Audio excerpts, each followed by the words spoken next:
Calyra Penn was not allowed to be seen at the king's bonding. Not dead, not banished, not accused, hidden. The shame screen stood beside the moonstone altar like a second wall inside the Vale Moon court. Black silk stretched across a frame of old wolf bone.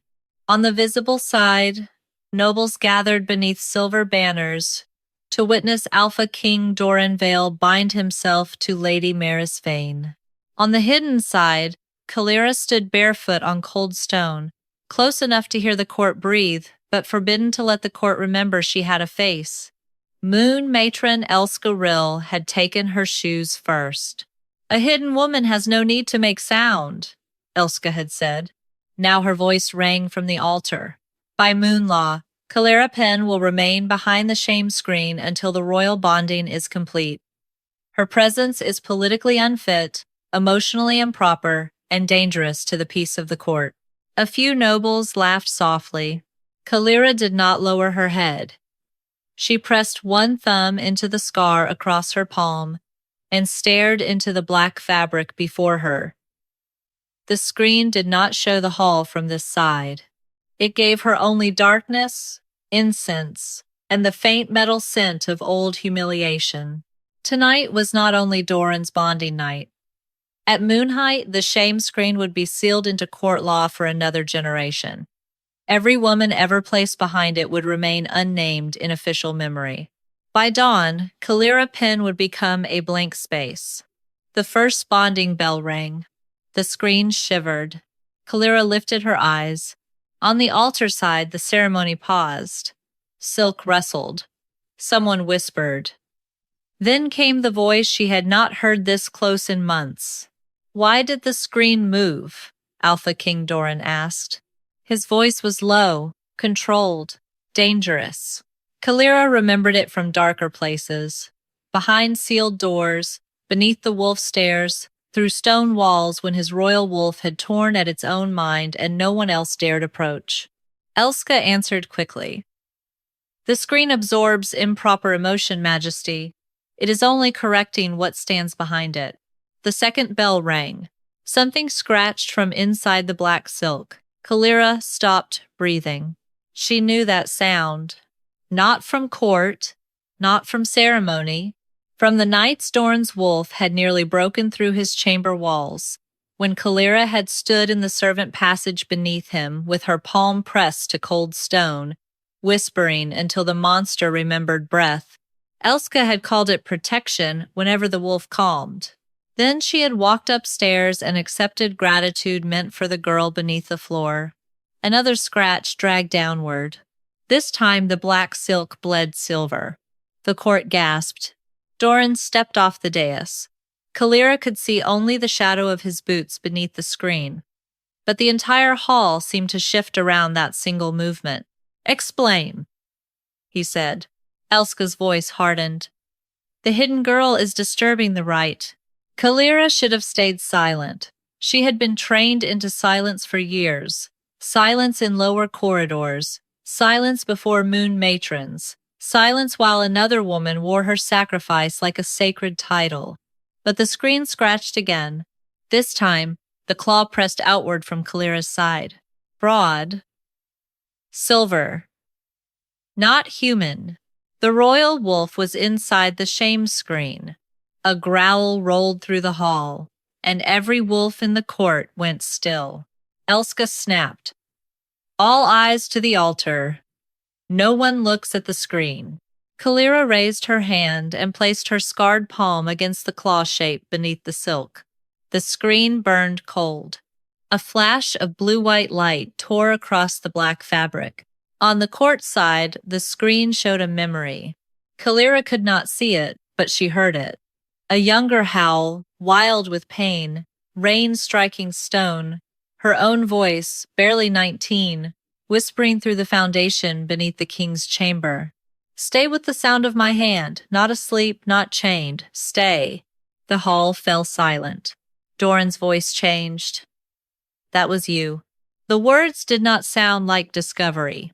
They sounded like a man recognizing the cost of a silence he had already benefited from. Calyra kept her palm on the screen. Elska moved fast. Seal it. 2 junior matrons rushed forward with silver fastening rods. The first rod pierced the left edge of the frame. Pain shot through Calyra's hand. Dorran snarled, "Stop." Elska did not obey. If the bonding fails, the Western Pacts withdraw. If they withdraw, your throne bleeds before winter. Choose carefully, Majesty. Calyra understood then. Dorran might not have known everything, but he had known she would be hidden tonight. He had not ordered her ruined. That was what made it worse. He had only allowed convenience to wear the face of law. The realization did not break her. It clarified her. Calyra removed her palm from the claw mark and found the inner seam of the screen. Every hidden thing had a weak place. Every cruel law had one stitch it prayed no one would touch. Elska heard the movement. Calyra Penn, Moon Law placed you there. No, Calyra said. You did. She pulled. The seam resisted like old law. The scar across her palm tore open again. Then the black silk split. Silver light flooded her eyes. The Vale Moon Court appeared before her, nobles frozen in their tears, Elska white with fury, and Dorran standing between the bonding cups and the torn screen as if he had just seen the shape of his own failure. Lady Maris looked at the torn screen, then at Calyra, and stepped back from the bonding cup as if it had begun to burn. Behind Calyra, inside the ripped darkness, the royal wolf emerged. Not flesh, not spirit. A vast silver-black shape with claws sunk into the screen and eyes fixed on the court that had hidden her. It lowered its head over Calyra's shoulder, not attacking, not choosing the altar, choosing the woman the court had ordered unseen. Dorran reached for her. Calyra looked at his hand until he stopped. Then she stepped out before anyone could summon her. "Do not call me out," she said. "You already used my silence. You do not get to command my voice." The shame screen convulsed behind her. Across the torn black silk, silver letters began to burn. Not one name, hundreds. And at the center, brighter than all the rest, was hers, Calyra Penn. And around it, the hidden names did not stop burning. The court did not panic because the screen had torn. It panicked because the names kept appearing. They burned across the black silk in narrow silver strokes, one after another, rising from the hidden frame like drowned voices finding air. Some were old, some were recent. Some belonged to women whose sons now stood in the court wearing command rings. Some belonged to servants who had vanished from household ledgers. Some belonged to noble daughters remembered only as difficult, unsuitable, unstable. No one reached for Calyra first. They reached for the names. A lord in the second tier lunged toward the torn screen. "Cover that!" 2 guards moved with him. The royal wolf lifted its head. That was all. The guards stopped before their boots crossed the moonstone line. The wolf did not growl. It did not need to.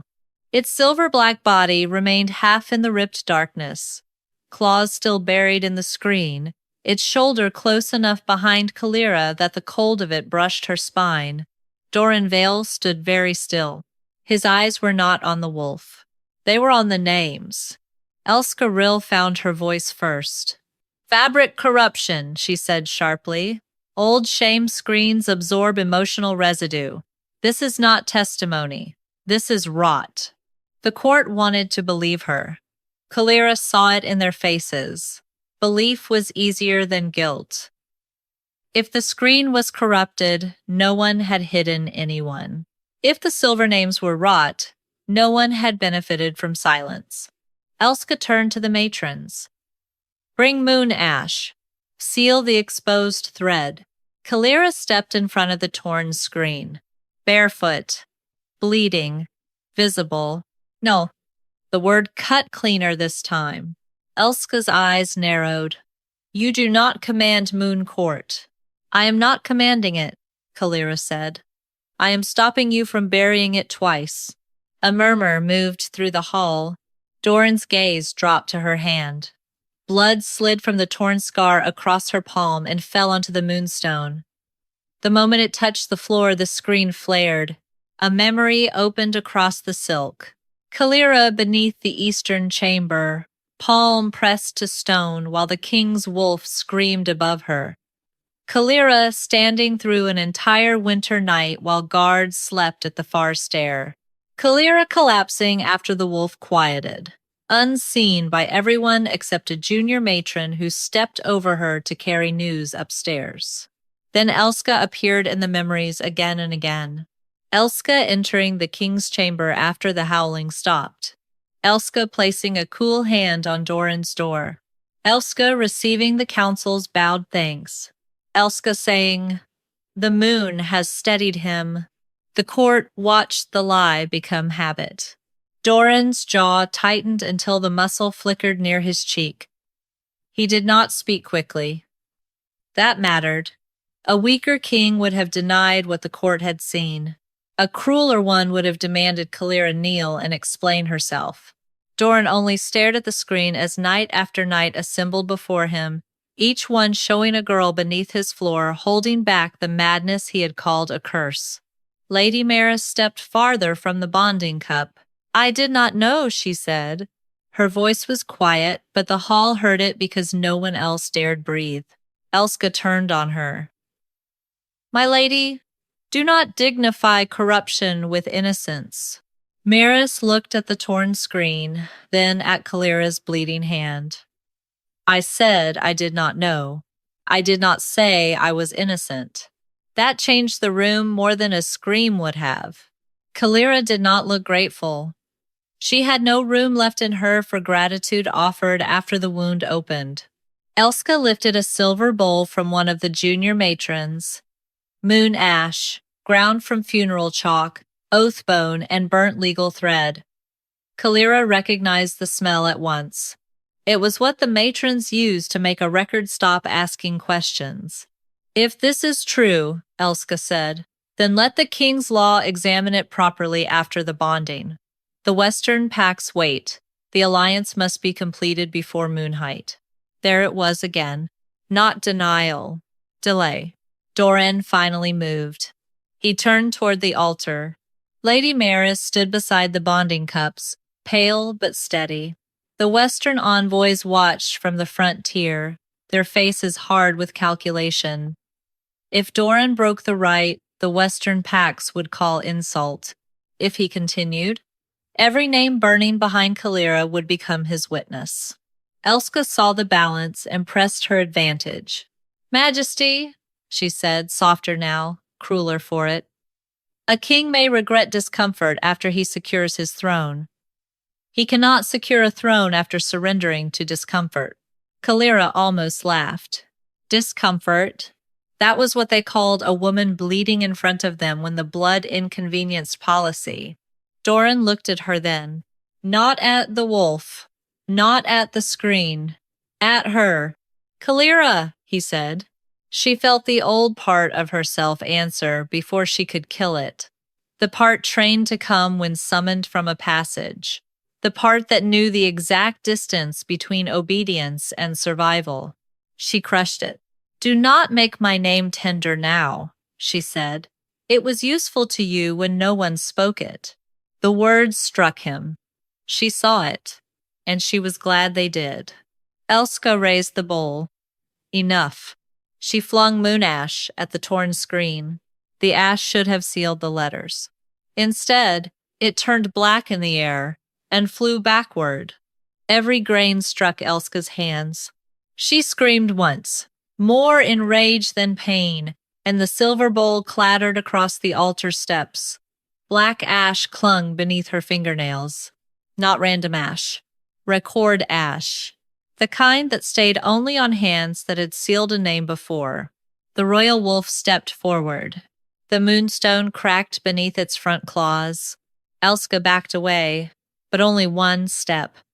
She was frightened, yes, not broken. Her eyes were already searching for the next law, the next weapon, the next way to turn truth into disorder. "This is forbidden attachment," she said. "The girl has bound herself to the king's beast. She has made his wolf answer her instead of his throne." The Western envoys rose. The court erupted. "Finish the bonding," one of them demanded, "or Vale breaks faith." Another envoy rose beside him. "If the cup is overturned, our riders leave before dawn." Dorran looked from the burning names to the bonding cup. Then he reached for the cup. Calyra's chest went cold, but he did not drink. He lifted the silver cup and turned it upside down. Moon wine spilled across the cracked altar like blood made pale. "The bonding stops," he said. The Western envoys went rigid. Lady Maris closed her eyes once, as if she had expected the wound and still felt it cut. Elska went still. Dorran's voice carried through the hall.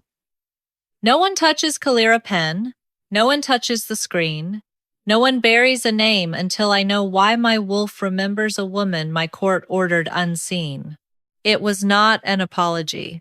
Calyra did not want one yet, but it was the first time his power had stood between her and the hands reaching for her. The torn screen shuddered again. The names brightened. Then, beneath them all, a new line began to burn across the hidden frame. Not a woman's name, not Calyra's. A legal mark. The first thread was signed in the king's name. Elska did not look at Calyra then. She looked at Dorran, and that was worse.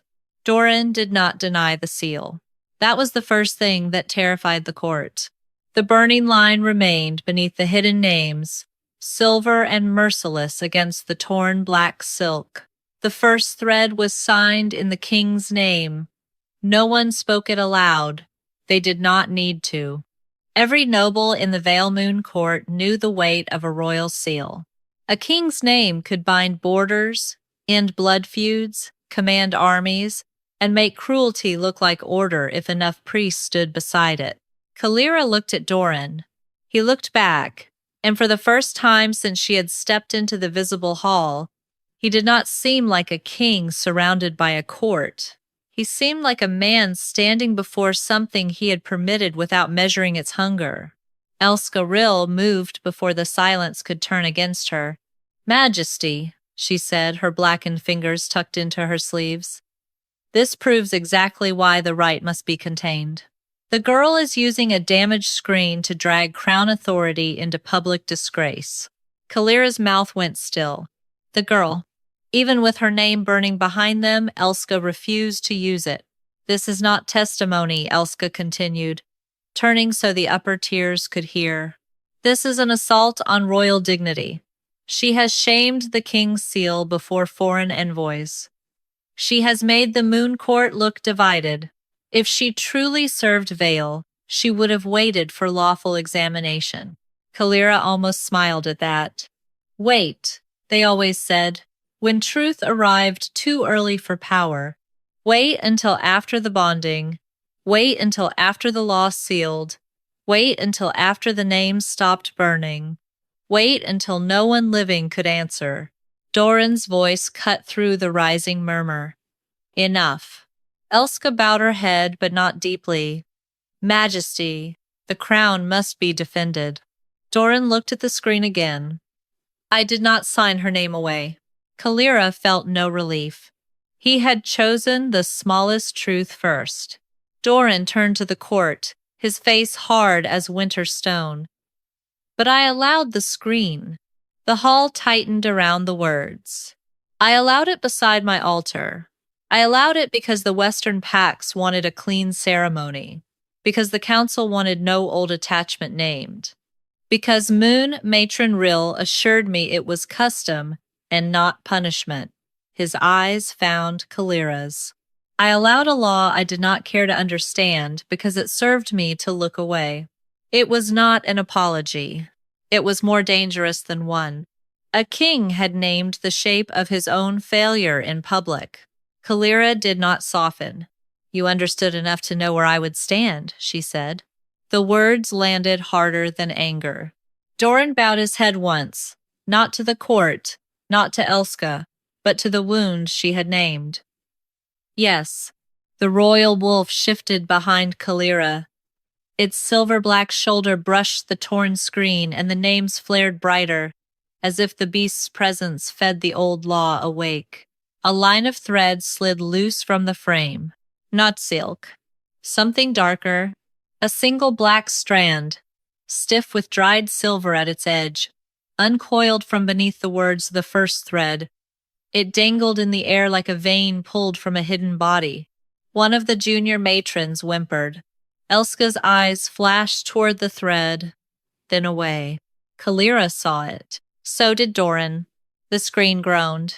Letters formed beneath the legal mark, slower this time, as if each stroke had to claw through years of burial. Let the first hidden hand pull the first thread.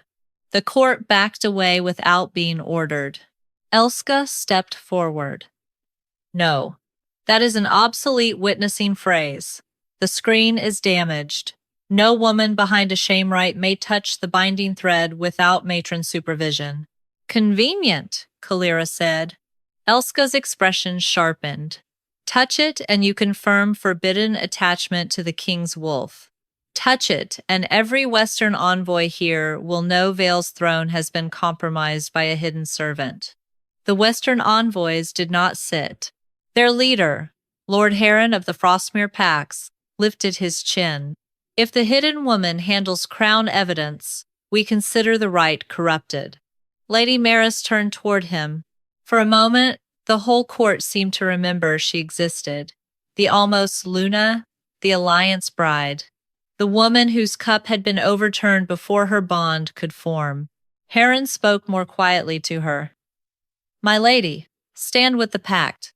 Leave the screen to Vale's shame. Maris looked at the spilled moon wine, then at Calyra's bleeding hand, then at Dorran. No, she said. The word was not loud, but it traveled. Elska started ad her. Lady Maris. Maris removed the silver bonding chain from her wrist. It fell across the altar with a delicate sound. I came here to bind two houses, not to stand smiling while a woman's name is buried under mine. Heron's face darkened. You would shame your own pacts? I would rather shame a pact than inherit a lie, Maris said. Calyra looked at her then. Not with trust. Not yet. But with recognition that cost both women something. Elska's patience snapped. Then let it be recorded that Lady Maris Vane abandons the Western claim under emotional contamination. She reached for the fallen bonding chain, as if to seize Maris back into the ceremony by law. The royal wolf moved. Only one step. Its paw came down between Elska and the altar. Moonstone cracked in a clean half-circle. The beast did not attack her. It simply made the path impossible. Calyra understood the warning. The wolf could guard space. It could not pull truth for her. That had to be her hand. Dorran saw her looking at the thread. Calyra, no, she said without turning. Do not make this yours, because guilt finally reached you. He went silent. Good. She stepped toward the screen. The black thread swayed as if it breathed. Her palm throbbed. Blood had dried along her wrist and broken open again where the scar split. Behind her, nobles held their breath.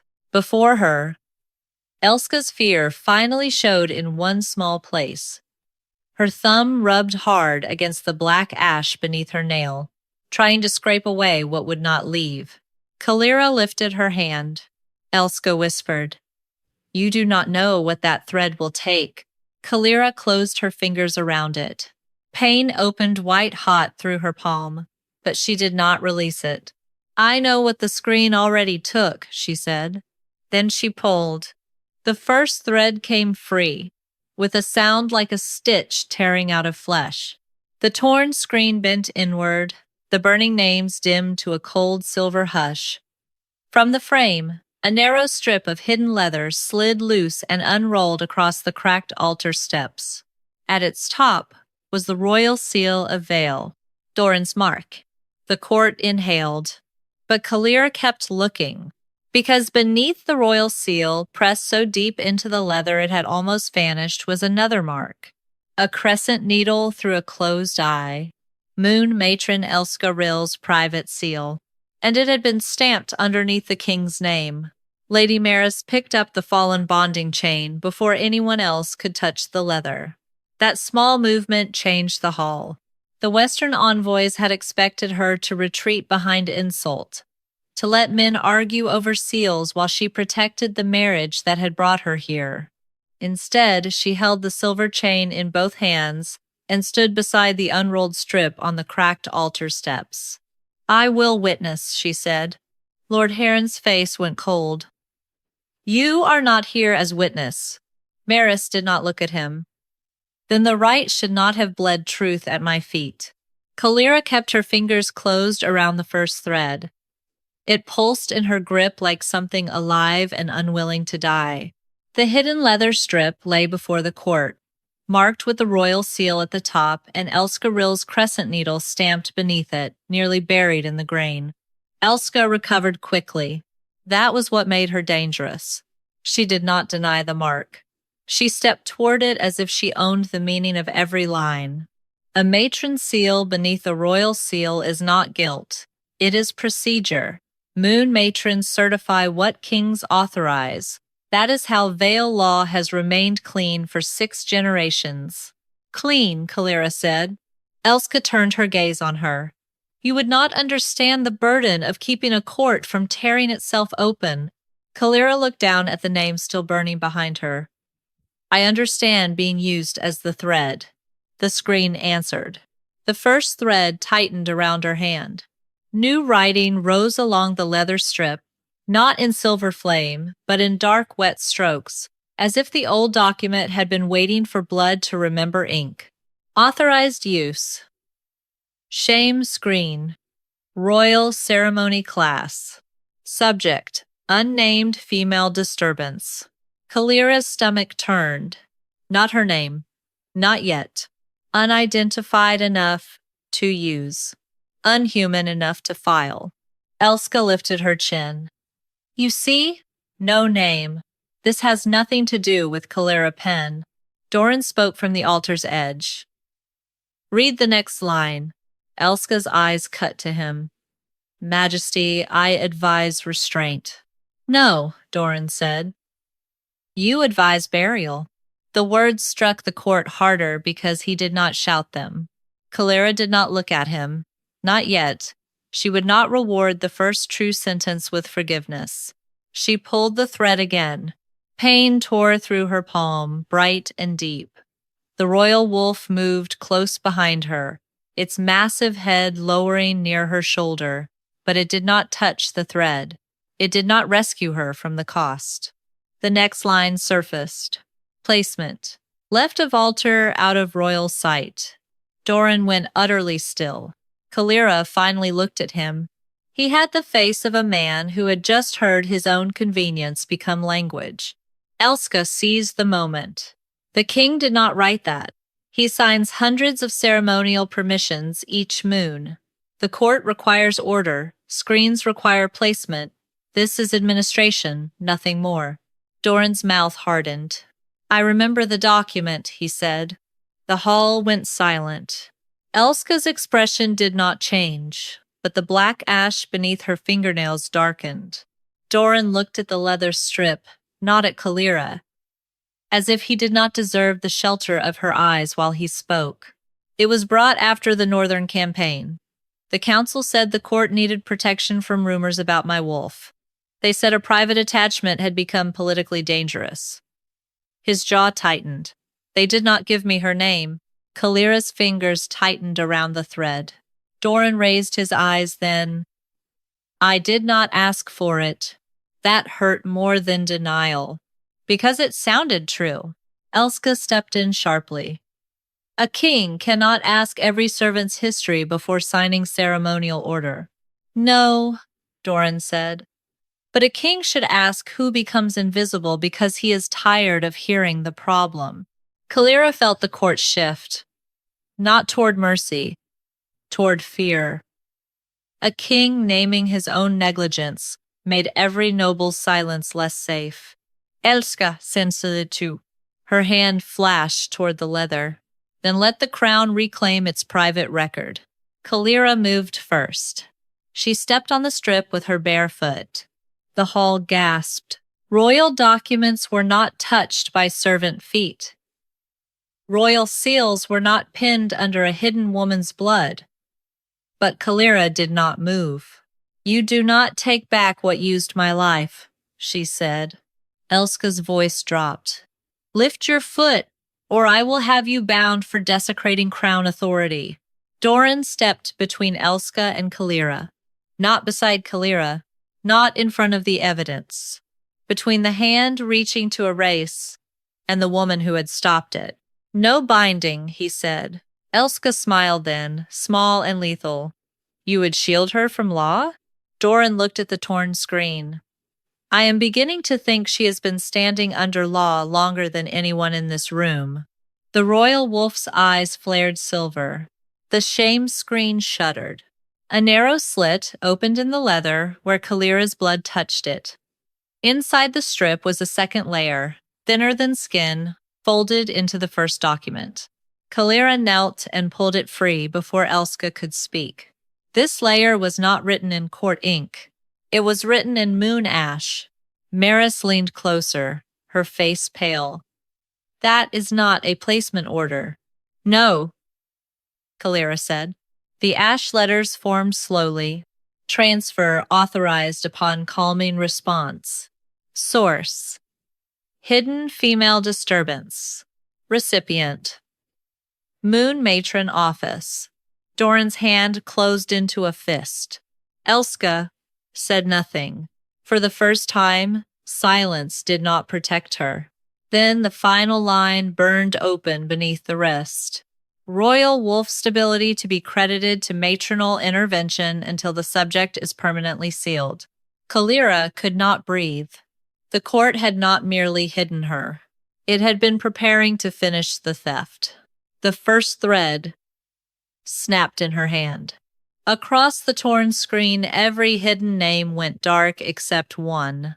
Not Calyra's. A name older than hers. Dorran Vale. The oldest wolves lowered their heads before any noble understood why. Not the men. The wolves beneath them. A gray-haired commander in the third tier gripped the railing as his beast pushed forward under his skin. Across the hall, 2 council lords went pale. Even the Western envoys stopped watching the spilled bonding wine and stared at the darkened screen as if an old grave had opened beneath the court. Dorran looked at the single burning name. His face changed. Calyra saw it because she was watching him now, not for tenderness, but for truth. The name had struck something deeper than guilt, older than ceremony. Blood deep. Elska recovered before anyone else. Extinguished the screen. No one moved. Her voice sharpened. That is an order from the Moon Matron office. Still, no one moved. The royal wolf stood behind Calyra, with its head low, silver eyes fixed on Elska's blackened hands. The beast had not solved the law. It had not torn the document open for her. It only kept the court from reaching her while she paid for every thread with blood. Calyra looked down at the thin ash-written layer in her hand. Who is Dorran Vale? She asked. Dorran answered quietly. My father's line calls her the first disgrace. The words chilled the room. Elska turned toward him too quickly. Majesty. Dorran did not look away from the screen. Her portrait was removed from the West Gallery before I was born. The record says she betrayed the first Moon Court by making the royal wolf answer to her instead of the throne. Calyra looked at Elska. And your office kept that record? Elska's smile returned, but it had no warmth left. The Moon Matrons keep what kings are too sentimental to carry. Dorran Vale was a warning. So are you. Calyra's bleeding hand tightened around the broken thread. The screen answered. The name Dorran Vale brightened once, then split down the middle like a seam opening. Beneath it, new letters burned, slow and uneven. not disgrace. First witness. The hall breathed in. Calyra did not. First witness. The phrase moved through her like a key turning inside a locked wound. She had heard older servants whisper it in kitchens when moon ash smoked wrong. She had seen matrons strike children for repeating it. A witness was not a bride, not a servant, not a shame-marked woman to be hidden until useful.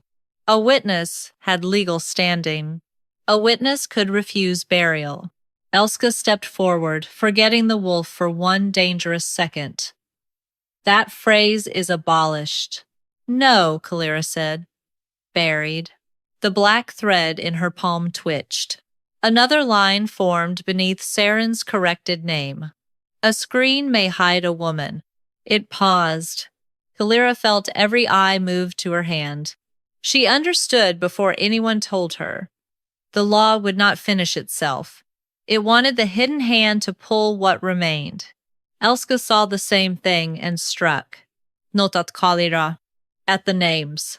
She seized a fallen fastening rod and drove it toward the screen's lower frame, aiming for the place where the first thread had come loose.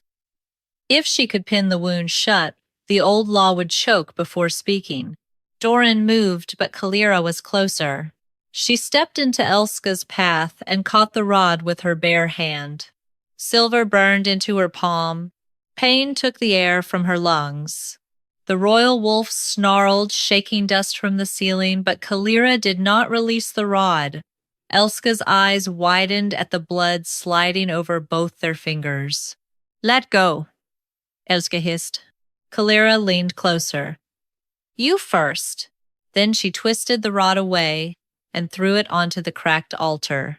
The sound rang through the court. Dorran's voice followed it, low and deadly. Touch the screen again, and I will treat your hand as evidence. Elska froze. Not because she feared pain, because evidence could be read. Calyra looked at Dorran then. Do not threaten for me unless you are willing to be read beside her. His jaw tightened. Yes, he said. The court stirred. Calyra gave him nothing back. His yes was not absolution. It was merely the first stone placed where a road should have been years ago. Lady Maris came down the altar steps and picked up the fallen fastening rod with the edge of her sleeve. Then let it be witnessed that the Moon Matron attempted to pin the thread after the screen asked for a hidden hand. Lord Heron snapped, You are making yourself useless to the Alliance. Maris looked at him. No, I am making myself difficult to buy. That silenced even the Western envoys. Calyra turned back to the screen. The unfinished sentence waited. A screen may hide a woman. She wrapped the first thread around her torn palm and pulled once more. This time, no memory opened. A law did. The letters burned across the torn silk in a line so bright every wolf in the court lowered its head. A screen may hide a woman. It cannot hide what was taken from her. The hidden names flared back to life. Not as victims now. As witnesses. Calyra felt the change before the court understood it. The shame that had clung to her skin for years, loosened, not gone, not healed, but no longer owned by the hands that had named it. The screen was not calling her stain. It was calling her standing. Elska's face went still. Too still. Dorran saw it. What does that law do? Elska said nothing. Calyra answered because the thread answered through her blood. It means I can demand the taken thing be named. The court shifted away from her then, not in disgust. In fear, a hidden woman with standing was more dangerous than a king's anger. A king could punish. A witness could make punishment lawful. Calyra faced Elska. I demand it. The shame screen convulsed. Every burning name bent inward, silver strokes turning toward the center like wolves turning toward a scent. Beneath Calyra's name and Saren's, a new line carved itself through the black silk. Taken thing. Calming gift. Source.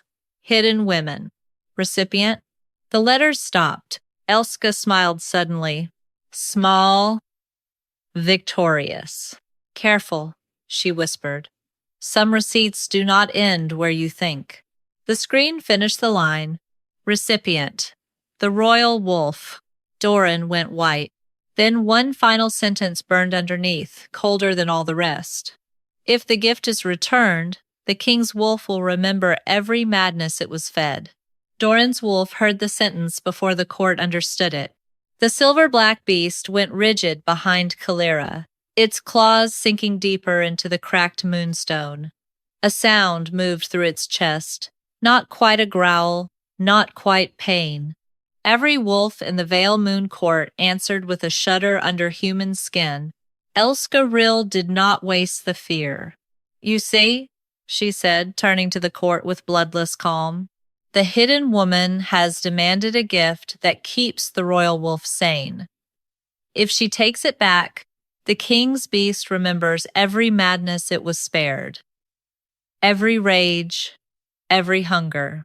Every night, the Moon Matrons kept Vale from slaughter. Kept Vale. Calyra almost tasted the lie. Elska had twisted the room with 3 words. Already the nobles were looking at Calyra differently. Not as a witness now, as a threat holding the king's mind between her bleeding fingers. Lord Heron stepped forward. If the royal wolf breaks in this hall, the Western Pax will call it proof Vale cannot govern its own blood. Dorran did not look at him. His eyes remained on the screen, on the line that had made his wolf tremble. If the gift is returned, the king's wolf will remember every madness it was fed. Fed, not suffered. Fed. Calyra saw the word at the same moment Dorran did. Elska saw them see it. Her hand moved into her sleeve. Calyra spoke before the matron could finish whatever spell, ash, or legal trick waited there. Do not touch your sleeve. The court froze. Elska smiled faintly. You mistake terror for authority. No, Calyra said. I recognize habit. The royal wolf lowered its head beside her, but Calyra lifted one hand without looking back. Stay, she whispered. The beast stopped. That single obedience did more damage than a roar. The court saw it. Dorran saw it. Elska hated it. You have no right to command him, Elska said. I did not command him, Calyra replied. I asked him not to be used again. Dorran's face changed at that. Not softened, struck. Elska withdrew her hand from her sleeve. Between 2 fingers, she held a crescent pin blackened with record ash. Mara stepped forward. Witnessed. Elska's eyes cut toward her. Maris did not flinch. The Moon Matron reached for a concealed ash pin after the screen named the royal wolf as recipient. Lord Heron snapped, You are destroying your own alliance. Maris looked at him. No, I am learning what it was built on. Elska's voice sharpened. Enough. If the hidden woman wants her gift returned, let her take it.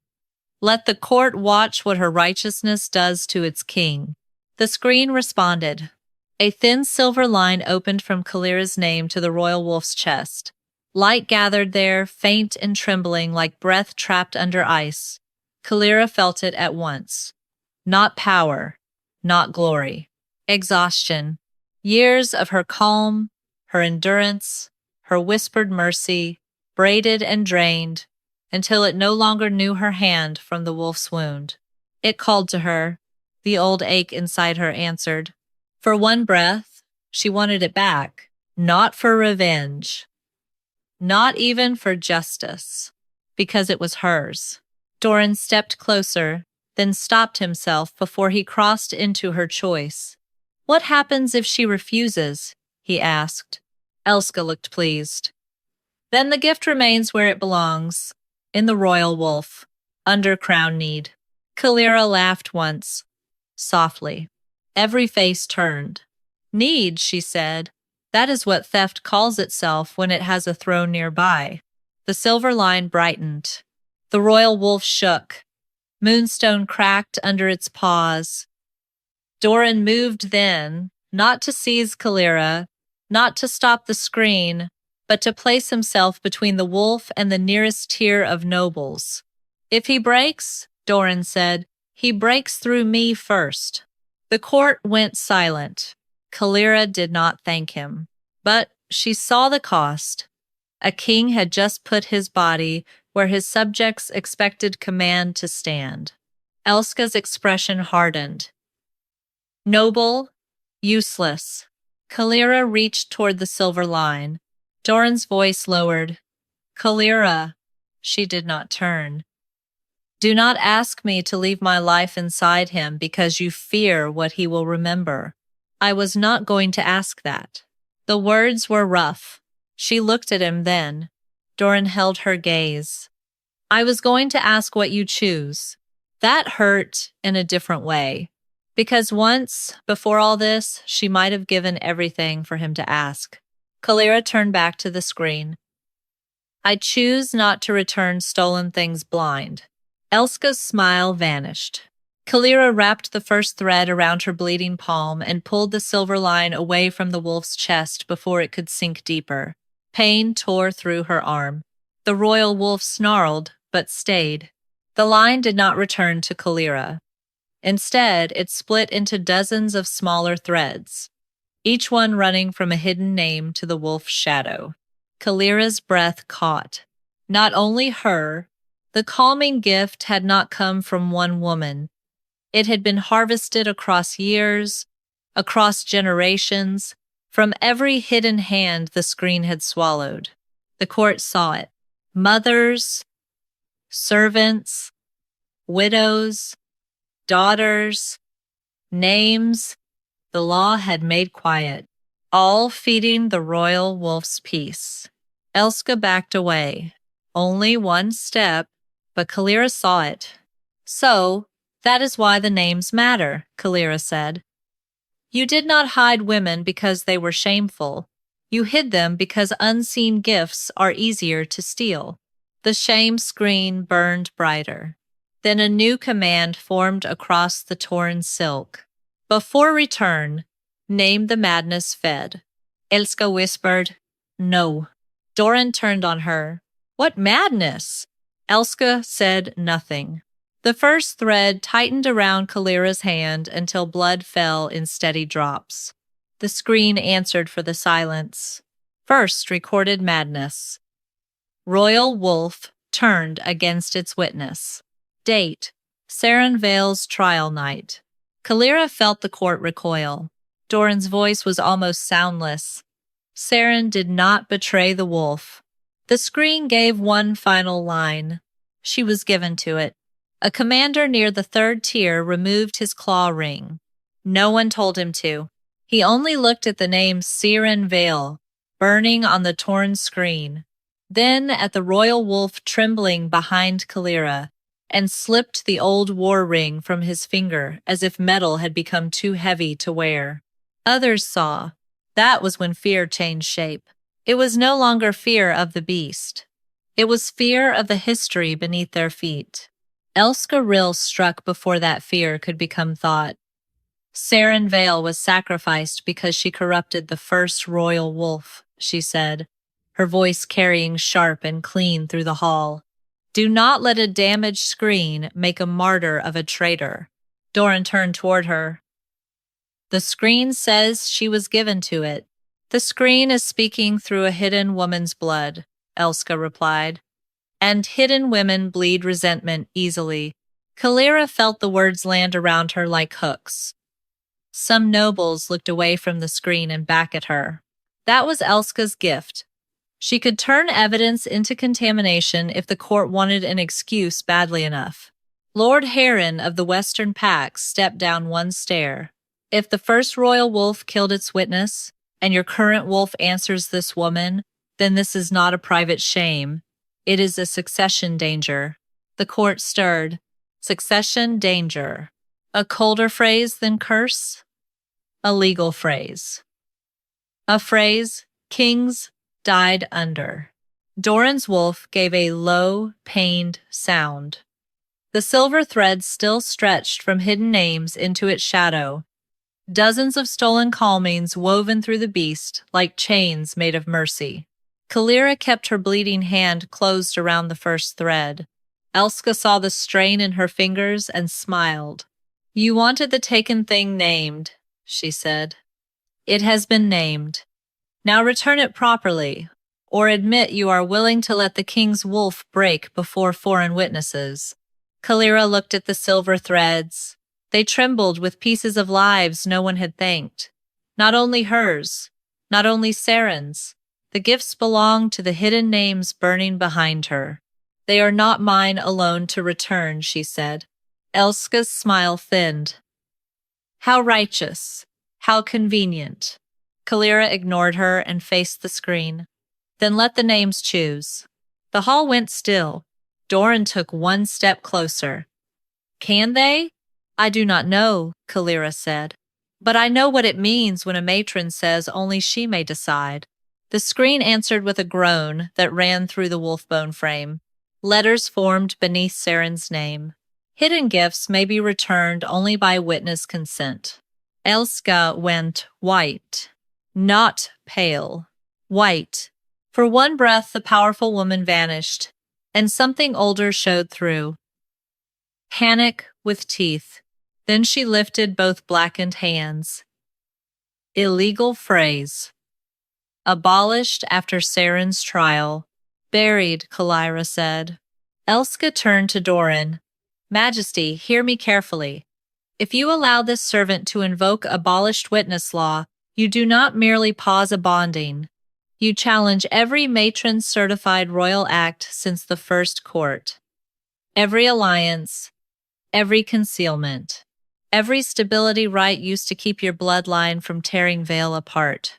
The threat spread across the hall. This was no longer only Calyra's name.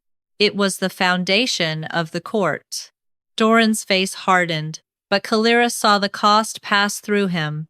A king could defy a person. Defying a system meant the system would bare its throat or its teeth. Lord Heron understood that too. "Choose now, Alpha King. Continue this spectacle and the West leaves. Shut it down, complete the alliance, and we will speak of repairs after moonrise." Repairs. Calyra almost laughed again, but she had no breath for it.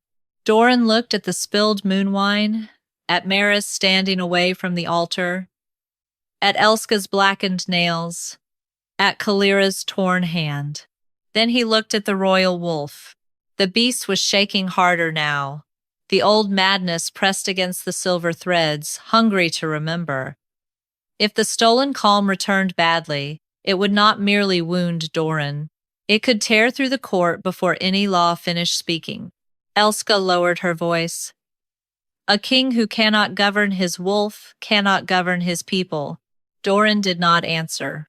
And that silence hurt. Calyra hated that it still could. She turned from him before he could choose aloud. "I will not return the gifts blind. I will not leave them stolen either. If witness consent is required, then the names must be heard one at a time." Elska laughed softly. "There are hundreds. Then you should have hidden fewer women." The court flinched. Maris moved to Calyra's side, not close enough to claim trust, but close enough to be seen. "I witness her demand." Lord Heron's face twisted. "You have no authority." Maris lifted the discarded bonding chain. "Then let the West say aloud that its bride has less authority than a screen used to erase women." He said nothing.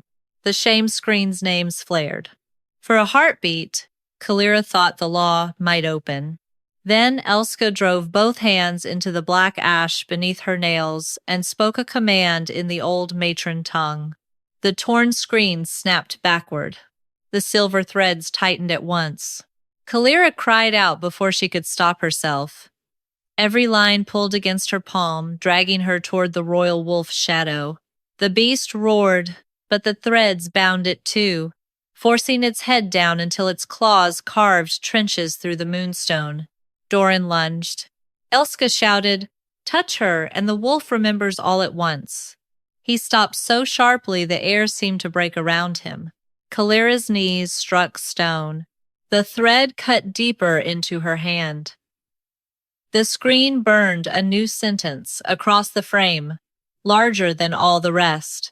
If consent is demanded, the hidden hand must enter trial night. Dorran's face went dark. No. Elska breathed hard, but triumph returned to her eyes. Old law, Majesty. Since she invoked witness consent, she must witness the first betrayal where it began. Calyra tasted blood. What is trial night? Maris asked. No one answered quickly enough. That was answer enough. The screen opened behind Calyra, not like silk this time, but like a wound into winter dark. Beyond it waited a corridor of moonlit stone, old screams frozen in its walls. The royal wolf strained toward her, shaking with the command not to break. Dorran stepped to the edge of the opening. I go with her. The screen burned one final line. The king may not enter what his name concealed. Elska looked at Calyra. Alone, she said. Then the first thread yanked Calyra through the torn screen and into Vale's trial night. The first thing Calyra lost was sound.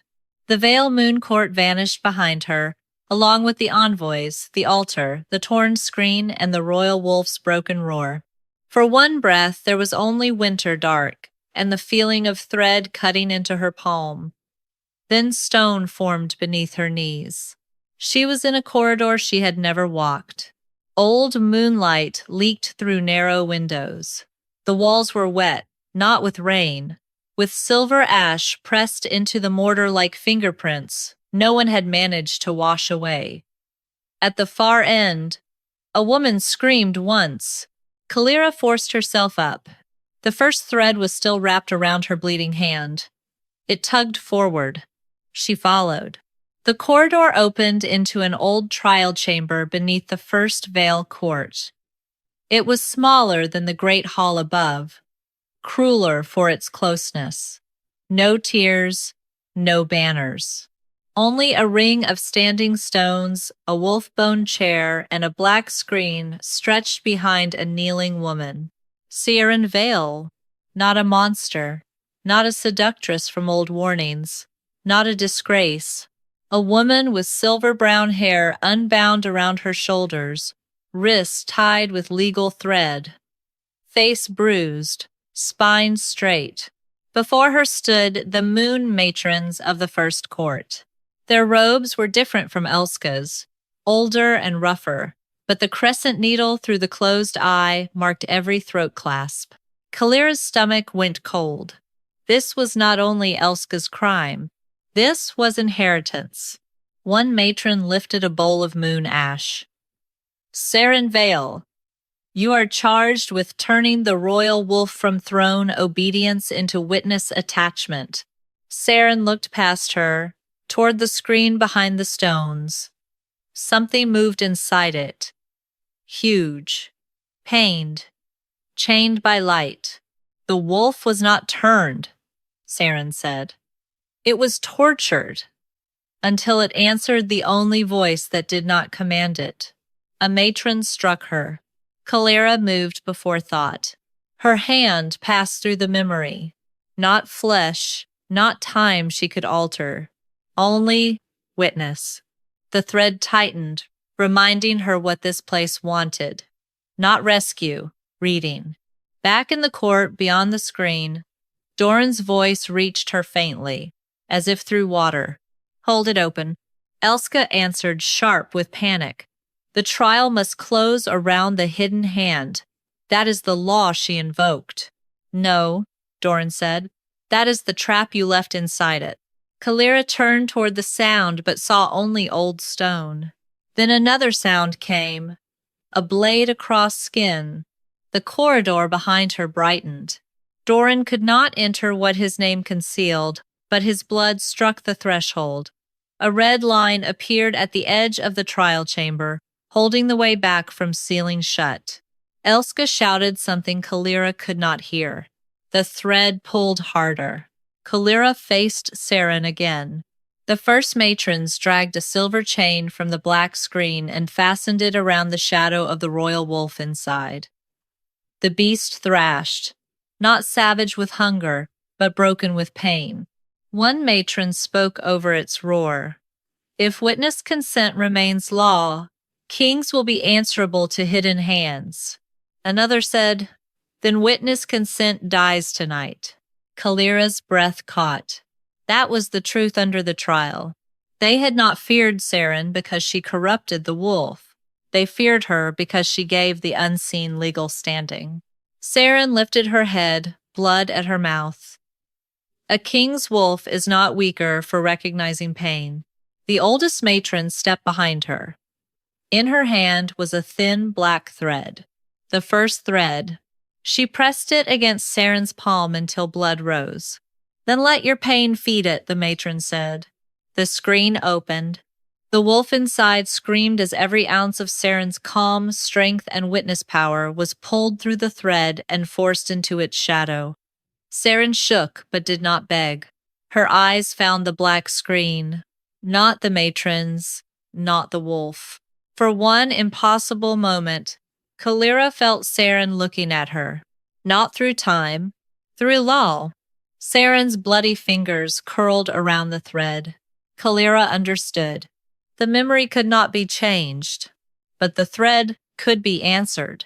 She stepped into the ring of stones and placed her bleeding palm over Saren's. Pain tore through both names. The old chamber shook. The matrons froze, their faces turning toward Calyra, though they had no right to see her. Saren whispered, "Not alone, then." Calyra's throat tightened. No. The first thread burned between their hands. Words formed across the black screen, not for the old matrons, but for the court waiting generations later. Witness consent was not abolished. It was murdered. The old matrons screamed. The wolf inside the screen stopped fighting. Saren leaned closer, her voice fading. They will always say the hidden woman endangered the throne. Make them read who profited from the hiding. Calyra gripped the thread. How? Saren turned her palm upward. Beneath the blood, beneath the torn skin, a second mark glowed. Not the crescent needle, not the royal seal. A small open eye surrounded by wolf teeth. The witness mark, Saren said. It survives only when one hidden woman refuses to let another be buried. The trial chamber began collapsing inward. Behind Calyra, Dorran's bloodline at the threshold flickered. Elska's voice cut through the dark from the living court. Close the screen. The exit narrowed. Calyra wrapped the first thread around Saren's witness mark and pulled. This time the trial screamed. The old screen split from the inside, and the mark tore free into Calyra's palm, burning beneath her scar. She fell backward through the red-lit threshold and struck the moonstone floor of the Vale Moon Court on both hands. The torn shame screen flared behind her. Dorran was on one knee beside the frame, blood running from his palm where he had held the opening. He reached toward her, then stopped himself. Calyra rose without taking his hand. The court stared at the new mark burning in her palm. An open eye ringed with wolf teeth. Elska took one step back. Calyra looked at her. The first witness was not judged, she said. She was harvested. The screen answered with a final line. Name the hand that profited. The witness mark in Calyra's palm opened like an eye, and it looked directly at Elska Rill. No one looked at Elska's face first. They looked at her hands. The witness mark in Calyra's palm had opened like a living eye, bright silver ringed with wolf teeth, and its gaze fixed not on Elska's robes, not on her title, not on the crescent needle at her throat, but on the black ash beneath her fingernails. Record ash. The kind that stayed only on hands that had sealed a name before. Elska lowered her fingers slowly. A mark made in a broken trial has no standing. Calyra stepped toward her. The royal wolf moved with her shadow, but not ahead of it. Then why are you hiding your hands? The court shifted. Elska smiled, and for the first time the expression looked like labor. Because frightened courts love simple villains. You want one woman to blame, so no one has to ask why. Kings signed, councils watched, brides accepted cups, and noble houses sent inconvenient daughters behind silk. The words struck more than one person. That was Elska's sharpest blade. Not denial. Distribution. Make the guilt so wide that no one could hold it. Dorran spoke from near the torn frame. Do not use shared guilt to hide chosen profit. Elska turned on him. And will you be read too, Majesty? The hall went still. Calyra looked at Dorran. He did not avoid her eyes. Blood still ran from the cut in his palm where he had held the trial open, dripping over the royal rings he had not removed. Yes, he said. A sound moved through the court, low and shocked. Elska's eyes flashed. She had expected retreat. A king could confess negligence and still keep shape. A king who allowed law to read him became vulnerable in a way power hated. Dorran stepped to the screen. But first, the hand that profited. The witness mark burned hotter in Calyra's palm. Letters carved themselves across the torn silk. Profit is not praise. Profit is transfer. Elska's smile disappeared. Calyra understood. Praise had been the visible lie, the court thanking Elska, the council honoring her office, the Western Pax trusting her steadying rights. But profit meant something had moved. Something taken had gone somewhere. Elska lifted her blackened hand and spoke a word in the matron tongue. The names on the screen flickered. Calyra felt the command strike them like cold iron. Several silver names dimmed at once, as if invisible fingers were pinching out small flames. Maris saw it and stepped forward. She is sealing them again. Elska snapped. I am preserving the court from unlawful exposure. No, Calyra said. You are killing witnesses before they can answer. She pressed her marked palm against the torn screen. Pain rushed up her arm, but the witness eye opened wider. The dimming names flared back, not bright, but present, alive enough to resist. Elska's composure cracked. Only slightly. Enough. Calyra dragged her marked hand downward. Name the transfer. The screen groaned. A silver thread slid from Elska's sleeve. The whole court saw it. Thin, hidden, attached not to her wrist but beneath the skin of her palm, Elska tried to close her fist. The royal wolf growled. She froze. The screen wrote, Source. Hidden women. Recipient. Royal wolf. Transfer hand. Moon Matron office. Authorized claimant? The writing stopped. Elska breathed once fast. Then she moved. Not toward the screen. Toward Dorran. She flung the ash pin from her sleeve straight at the cut in his palm. It struck his blood and burst into black flame. The royal seal on his ring flashed, and the torn screen screamed. Every silver thread between the hidden names and the royal wolf snapped tight. The wolf roared. Dorran dropped to one knee. Calyra felt the madness wake, not as memory, as hunger. The stolen calm inside the royal wolf began to burn away all at once, and beneath it came every fed darkness. Rage forced into silence, grief sealed under command, pain turned into obedience until it had forgotten any shape but violence. Nobles screamed and backed toward the tears. Elska shouted over them, There is your witness law. There is what she returns to your king. Calyra staggered as the first thread cut into her palm. The wolf's madness pulled at her too, seeking the old path, the hidden hand that had always held it. Dorran lifted his head. His eyes had gone gold black. Calyra! He forced out, voice torn between man and beast. Step back! She did not. Elska laughed. At last, a wise command. Calyra looked at Dorran through the shaking light. No. The royal wolf snarled, fighting itself, claws carving stone. Calyra stepped closer to it. Dorran's face twisted with fear. Not for the court. Not for his throne.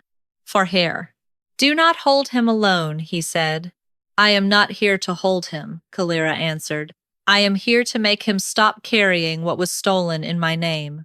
She turned her marked palm toward the wolf. The witness eye opened. The madness struck it and split. Not gone.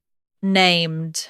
One thread burned with Saren Vale's trial night, another with Calyra's winter passage, another with a widow's grief, another with a servant's terror. The royal wolf shook as each stolen piece separated from the beast's shadow, no longer a single storm, but hundreds of wrongs forced into one body. Dorran saw it. So did the court. Elska had not kept the wolf sane. She had packed generations of hidden pain inside him and called the silence stability. The screen finished the stopped line. Authorized claimant. Elska Rill, Moon Matron. Elska's face emptied. Not broken. Exposed. Calyra pulled the transfer thread hard. The silver line tore from Elska's palm. Black ash burst from under her nails, scattering across the altar steps. Wherever it landed, hidden writing appeared. Credit marks. Matron tallies. Years of stolen calm assigned to Elska's office. Maris raised her voice. Witnessed.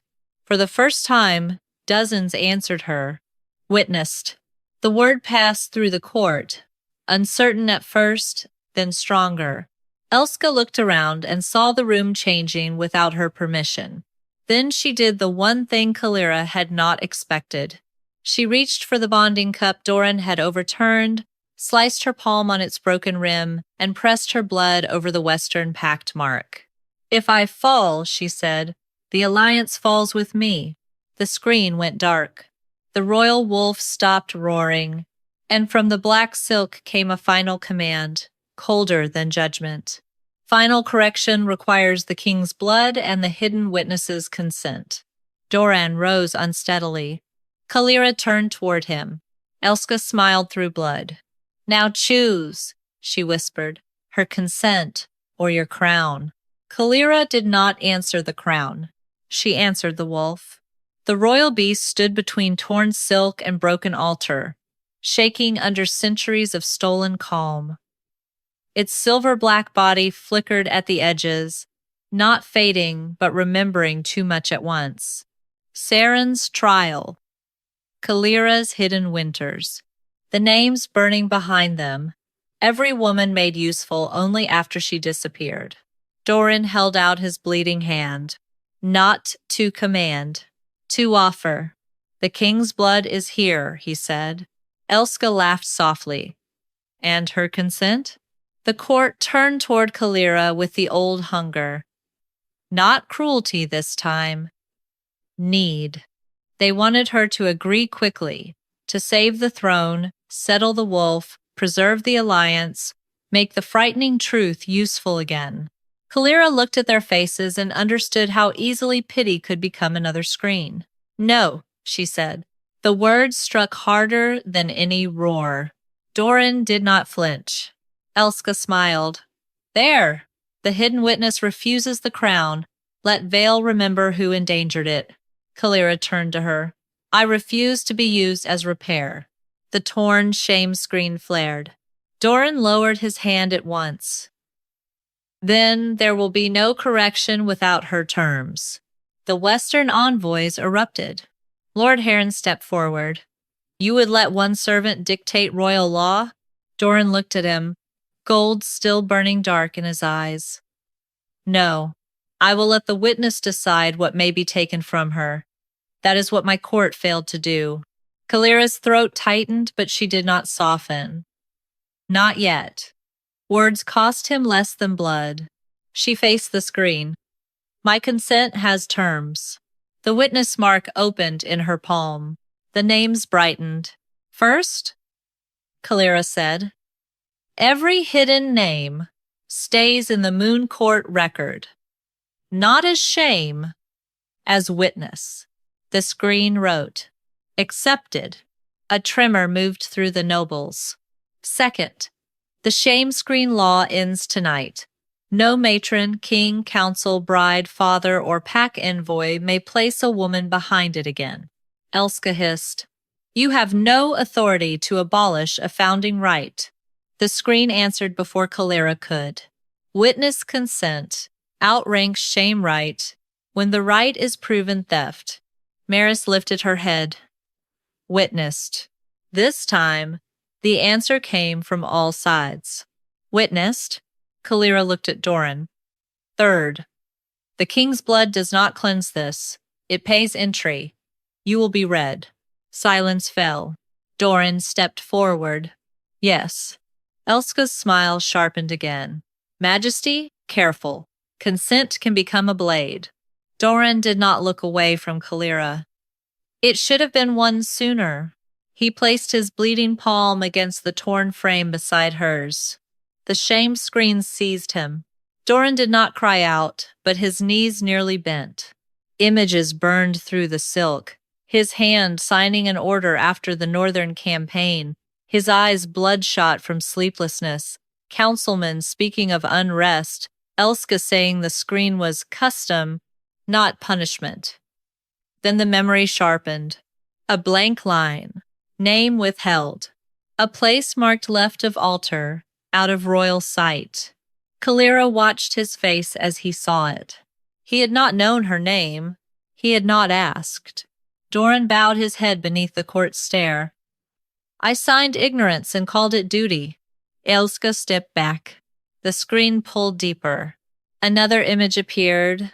Elska receiving the unnamed order, pressing her crescent seal beneath the royal mark, then writing Calyra Penn in moon ash where the king had never seen it.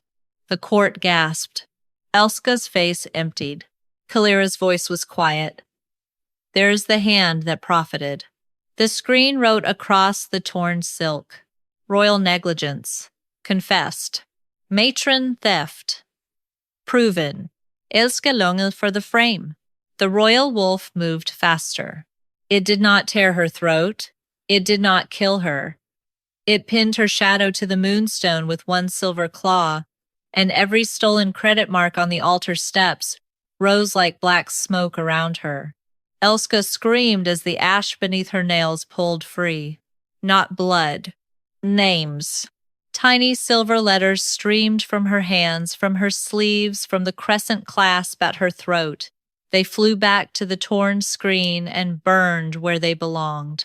Calyra did not look away. Neither did Dorran. When the last name left Elska, her matron robes lost their white sheen and turned the color of old dust. The crescent needle at her throat cracked through the closed eye. The screen gave judgment. Moon Matron Elska Rill is removed from witness law. No hidden name may be held by her hand again. Elska fell to her knees. No one moved to lift her. The royal wolf staggered. The stolen calm began to return not into one beast, not into one woman, but into the names themselves. Each silver thread loosened from the wolf's shadow and rose toward its rightful witness.